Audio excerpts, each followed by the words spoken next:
Klein menahan napas dengan punggung menempel ke dinding saat ia menghadapi kegelapan koridor.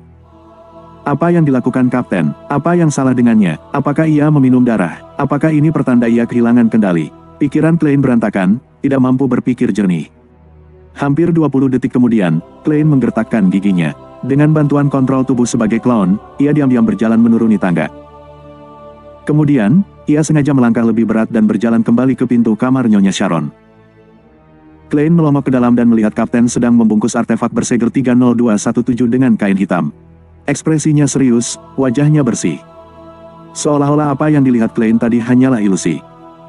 Melirik ke samping, Klein melihat tidak ada yang abnormal pada tubuh Kenley.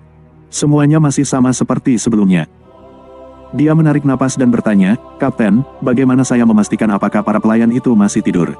Saya tidak bisa memberikan penilaian yang akurat hanya berdasarkan penglihatan roh saja. Mereka akan menunjukkan berbagai reaksi emosional dalam mimpi yang tercermin pada warna aura mereka." Dun Smith mengutak-atik cermin medium roh dan terdiam selama beberapa detik. Dia berkata dengan suara serak, "Maaf. Aku melupakan hal itu. Aku telah melakukan terlalu banyak kesalahan malam ini. Tidak perlu bagimu untuk memeriksa, aku yang akan memastikannya." Dia mengangkat tangan dan menekan gelabelanya, lalu menutup mata, membiarkan riak tak kasat mata menyebar ke lantai 1. Sangat mudah bagi seorang Nightmare untuk mengetahui apakah seseorang sedang tidur atau tidak. Klein terpaku melihat ini, dia menunduk dan menggigit bagian dalam bibirnya. "Kapten, apakah Anda benar-benar sengaja menyuruh saya pergi tadi? Apa yang sedang Anda lakukan? Apakah Anda sadar apa yang Anda perbuat?" Dia tiba-tiba berbalik menatap jendela, hanya untuk melihat bulan merah menggantung tinggi di langit, tampak tidak berubah selama ribuan tahun. Setelah menenangkan diri, Klein menggunakan alasan mengambil kartu tarot, revolver, topi sutra, dan barang-barang lainnya untuk memeriksa dengan cermat mayat Kenley dan Nyonya Sharon. Mereka mempertahankan tampilan yang sama seperti saat tewas, tetapi kulit mereka memucat dengan cepat. Ada juga tanda-tanda lebam biru dan hitam. Agak aneh, sepertinya mereka kehilangan sesuatu. Bukan sesuatu yang spesifik, melainkan sebuah perasaan. Klein bergumam dalam hati, dia merasakan kuduknya meremang karena angin dingin yang bertiup melalui jendela yang hancur. Pada saat itu, Dun membuka mata dan berkata dengan suara berat, "Mereka semua masih tidur, tetapi beberapa dari mereka sudah hampir terbangun." "Baguslah kalau begitu." Klein menatap Kapten, bicara tanpa benar-benar memikirkannya. Dun mengamati sekeliling dan berkata, "Bersihkan tempat kejadian, lalu suruh seseorang dari kantor polisi terdekat untuk datang. Oh, dan kembalilah ke Sutherland Street untuk meminta Frye datang membantu." Klein menatap Kapten dengan tajam dan mengangguk dengan gigi terkatup. Dengan bantuan Dun, Klein dengan cepat membersihkan tempat kejadian dan meninggalkan rumah Nyonya Sharon melalui pintu depan. Berjalan melewati taman, Klein menoleh ke belakang. Yang ia lihat hanyalah sebuah rumah yang sunyi dalam kegelapan. Tidak ada cahaya sama sekali.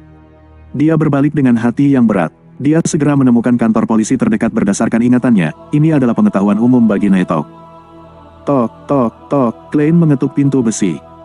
Beberapa saat kemudian, petugas piket melewati halaman dengan membawa lentera. Dia membuka pintu dan mengamati Klein dengan curiga. Klein tidak sanggup memaksakan ekspresi apapun. Dengan wajah kaku, ia menunjukkan dokumennya kepada polisi tersebut. "Ada kasus pembunuhan serius di Jalan Osnan nomor 15. Segera panggil petugas lainnya untuk memberikan bantuan di sana." Petugas polisi itu mengangkat lentera dan memeriksa dokumen tersebut sebelum merapatkan kaki dan memberi hormat. Setelah selesai, Klein kembali ke Sutherland Street dengan kereta sewaan. Dalam perjalanan kembali, dia duduk di dalam kereta yang gelap. Pikirannya kacau dan tidak fokus. "Aku ingat dia baru saja bertunangan. Orang tuanya masih hidup. Apa yang dilakukan Kapten tadi? Apakah dia menginginkan darah segar? Atau apakah dia punya motif lain?" Ingatannya masih buruk seperti sebelumnya, tanpa perbaikan yang jelas. Ini artinya dia tidak menunjukkan tanda-tanda kehilangan kendali. Tapi dia sudah tahu tentang metode acting sejak beberapa waktu lalu. Apakah fakta bahwa ingatannya belum membaik menandakan ada masalah? Tidak, pasti karena Kapten masih mencari cara yang tepat untuk berperan sebagai Nightmare.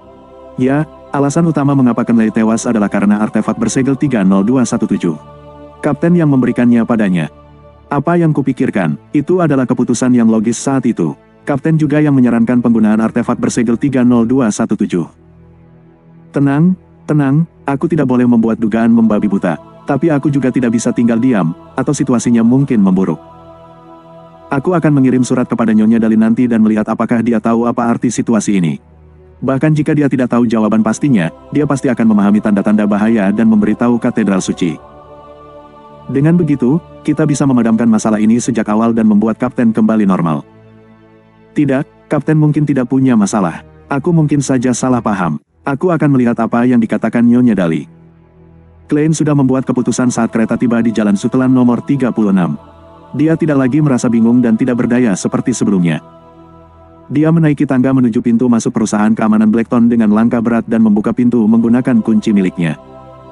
Suasana yang akrab membuatnya sedikit tenang. Itu mengingatkannya pada perasaannya setiap kali ia meminta bantuan Kapten saat ada yang salah. Menarik napas dalam-dalam, Klein pergi ke ruang rekreasi dan menemukan Frie sedang membaca sendirian di bawah lampu gas. Frie menoleh untuk menatap Klein, wajahnya yang dingin menunjukkan ekspresi khawatir. Apakah terjadi sesuatu di tempat Kapten dan Kenley? Klein menjawab dengan suara serak, Kenley sudah tiada, ia tewas di tangan Nyonya Sharon. Kita semua melakukan kesalahan. Kapten menjaga tempat kejadian. Dia membutuhkan bantuanmu di sana. Sebelum mereka berangkat tadi, Kapten telah memberitahu Frie tentang situasi umumnya. Dia berpesan kepada Frie bahwa jika mereka tidak kembali dalam waktu 2 jam, Frie harus mengirim telegraf ke Katedral Suci. Demikian pula, karena mereka harus memohon penggunaan artefak bersegel 30217 dan memasuki gerbang Canis pada malam hari, Royal yang menjaga gerbang Canis juga diberitahu tentang misi tersebut. Menurut pedoman internal Nighthawk, seorang kapten dapat mengizinkan pembukaan gerbang Canis di malam hari. Jika kapten hadir, maka hanya kapten yang boleh masuk. Frie terpaku sejenak, lalu ia menghela napas. Dia menggambar simbol bulan merah di dadanya. Dia mengenakan mantel serta topinya dan menuju pintu. Saat berjalan melewati Klein, ia tiba-tiba berkata dengan lembut, "Kau tidak perlu menyalahkan dirimu sendiri. Membuat kesalahan adalah sesuatu yang tidak bisa kita hindari. Kita harus selalu mempercayai rekan kita." Ya, Klein memejamkan mata, pandangannya menjadi kabur. Klein dan Frie terlebih dahulu menuju ke ruang bawah tanah untuk memberitahu Royal sebelum mengunci pintu perusahaan keamanan Blackton dan bergegas ke rumah Nyonya Sharon. Saat itu hampir subuh ketika mereka membawa pulang mayat Kenley dan jasad Nyonya Sharon yang hancur. Dun berdiri di depan kamar mayat, menatap ke dalam-dalam diam. Cukup lama sebelum dia menoleh ke arah Klein dan berkata, "Pulanglah dulu. Kau baru saja melewati pertempuran hebat, kau pasti kelelahan."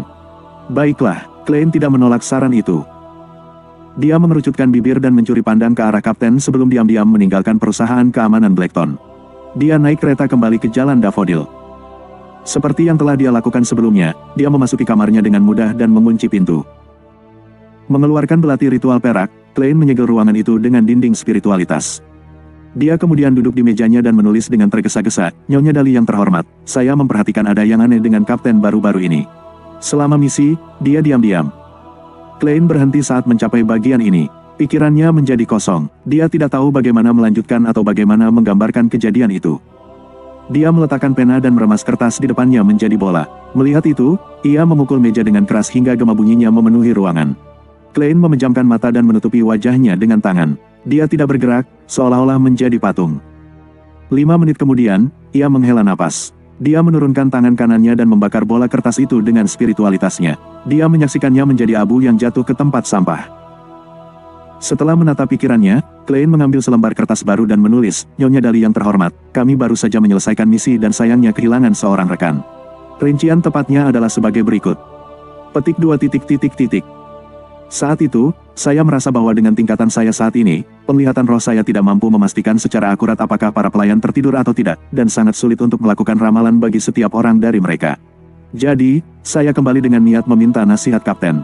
Pada saat itu, melalui pantulan cermin, saya melihat Kapten berlutut di samping mayat Kenley, dengan darah merah berlumuran di mulutnya. Saya tidak yakin apa yang sebenarnya terjadi, saya juga tidak tahu kondisi Kapten. Saya harap Anda bisa memberi saya jawaban." Setelah menulis ini, Klein membaca surat itu lagi dengan hati berat sebelum melipatnya menjadi 2. Dia kemudian menyiapkan ritual dan mengaktifkan penglihatan rohnya untuk memanggil utusan Dali. Dia memanggil wajah aneh yang hanya berupa mulut tanpa mata atau hidung. Dia melihat lidah merah bercampur dengan gigi tajam tidak beraturan dan 5 jari pucat di ujung lidah. Klein diam-diam menyerahkan surat itu. Ketika semuanya kembali normal, dia duduk dan melanjutkan menulis. Kali ini, dia berencana untuk bertanya kepada Tuan Asik. Petik 2. Pada misi baru-baru ini, sesuatu yang aneh terjadi pada atasan saya. Dia menyuruh saya pergi dan berlutut di samping mayat rekan tim. Mulutnya berlumuran darah merah tua. Pernahkah Anda menemukan hal seperti ini dalam ingatan Anda sebelumnya? Bagaimana saya bisa membantu atasan saya? Tanda hubung.